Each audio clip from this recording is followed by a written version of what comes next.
Vamos a dar comienzo ahora a la primera entrevista de esta mañana en Arriba, gente. Y hay algunos temas en la situación que estamos viviendo que por supuesto nos preocupan siempre. Es, por ejemplo, cómo impacta esta situación en la asistencia de la salud a nivel general, pero también especialmente en algunos públicos como pueden ser aquellos que padecen patologías crónicas. Hoy vamos a estar hablando al respecto sobre la atención, por ejemplo, de la asistencia nefrológica crónica, que es un tema acerca del cual se ha hablado bastante y ha generado preocupación, con el doctor Óscar Novoa, que es integrante del Grupo Asesor Científico Honorario.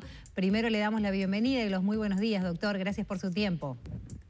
Buenos días a los dos y buenos días a la audiencia. Gracias por la invitación. Un placer. Si le parece, nos encantaría empezar por eso, desde su trabajo en el campo, desde su lugar también de asesor en este tema. Como siempre, uno tiene que aclarar que el Grupo Asesor Científico Honorario tiene voceros, que son los coordinadores, que son los que dan la voz oficial del grupo cuando discutimos entre todos. En las áreas específicas, por supuesto, cada uno opina individualmente y desde su área de expertise. Es que justamente por eso le decía, en su caso, como asesor, pero por su trabajo en el campo. En el caso de mi integración al GACH está vinculada sobre todo al área de cuidados intensivos y la asistencia nefrológica en esa área. Pero me parece que el tema que ustedes plantean es bien importante. Los pacientes con enfermedad renal crónica pasan por diferentes etapas y una etapa a la que llegan cuando ya los riñones no son capaces de cumplir su función básica es a necesitar sustitución, y esa sustitución se hace básicamente de tres maneras: hemodiálisis, diálisis peritoneal o trasplante. La población más numerosa en el Uruguay es la población en hemodiálisis crónica, después los pacientes trasplantados, que son casi un tercio de los pacientes que están en sustitución, y después un grupo de 300 y pocos pacientes que están en diálisis peritoneal. Los más expuestos a la pandemia son los pacientes en hemodiálisis crónica, porque ellos tienen que trasladarse 3 veces por semana a su centro de diálisis a realizar el procedimiento y volver a su casa. Eso genera que la cuarentena y la dificultad, la posibilidad de quedarse, de aislarse, de tener solo contacto con su burbuja, disminuye mucho, y eso aumenta sus riesgos de tener esta enfermedad.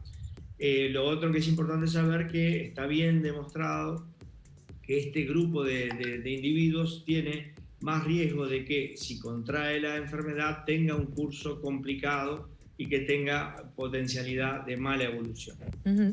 Eso hace que se han hecho desde el principio de la pandemia enormes esfuerzos en todos los grupos. Imagínense que hay más de casi 40 centros de diálisis crónica, hay 3 equipos de trasplante, hay 7 equipos de diálisis peritoneal en el Uruguay, expandidos por todo el territorio, desde Artigas, Rivera, bueno, todo el territorio, salvo excepciones en algún departamento.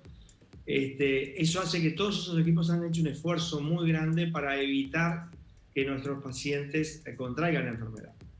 Y eso fue muy efectivo en los centros de diálisis, pero en el transporte y en la llegada y la ida y en la comunidad ha habido algunos casos.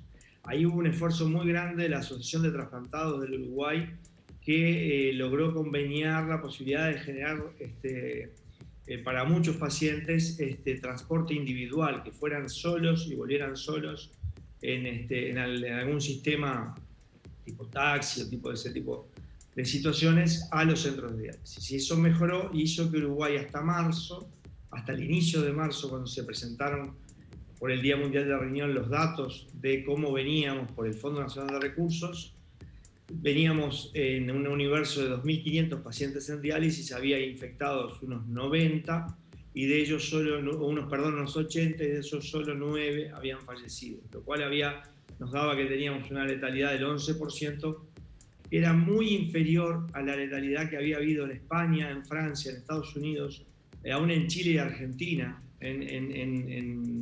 durante las olas de la epidemia. Doctor, eso es muy importante. Me gustaría justamente hacer hincapié en eso, porque me pregunto, más allá de las infecciones, que quedó clarísimo y es importante y alentador ese dato que usted nos está dando, también, ¿qué ha pasado con el servicio en sí? ¿Ha tenido que afectarse en algún momento o a nivel eso país? Es lo otro. Eso. Lo primero para terminar el dato anterior es que ahora estamos en otra situación.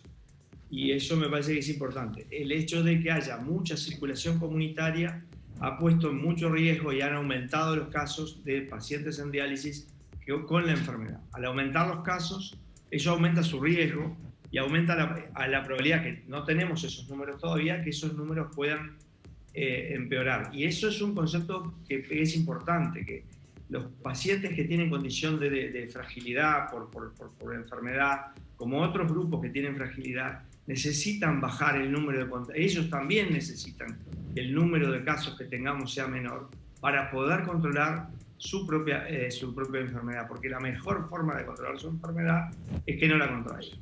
Entonces esa es una primera cosa. Sobre cómo se dio la asistencia en todo este periodo, bueno, se dio con mucho aprendizaje en el principio de la pandemia, con aumento muy importante de las medidas de protección personal, tanto para nosotros, para el equipo de salud, como para ellos, con cambios muy, muy importantes en cómo se realizan los procedimientos, sobre todo porque los pacientes que están 4 horas en diálisis crónica en su centro, muchas veces tenían una colación, o sea, se alimentaban en el centro y eso se tuvo que sacar y los pacientes se van con una vianda para evitar que coman conjuntamente, porque el momento de la alimentación es un momento de mucho riesgo de transmisión, porque ahí la gente come, se atora, conversa. Entonces eso se eliminó, pero en realidad la seguridad para tratar a todos los pacientes se mantuvo y se mantiene actualmente.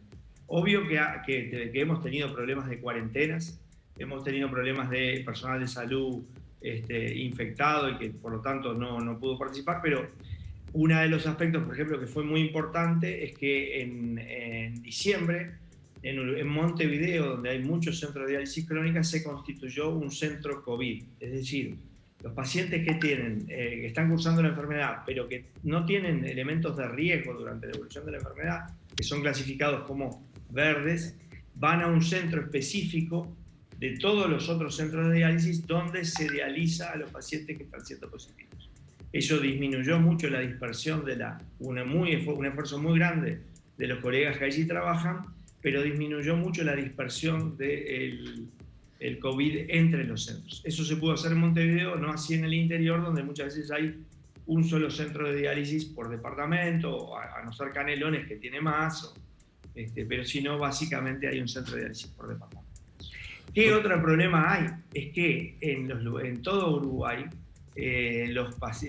tanto el personal de enfermería como el personal médico tiene multiempleo, y entonces los mismos, y sobre todo, por ejemplo, en todos lados, pero sobre todo en el interior, los mismos que hacen la diálisis crónica son los que asisten a los pacientes críticos en CTI en las unidades de cuidados intensivos.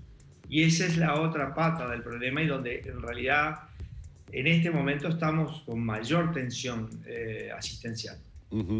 Cada CTI necesita tener una unidad nefrológica asociada que cumple la función de asistir.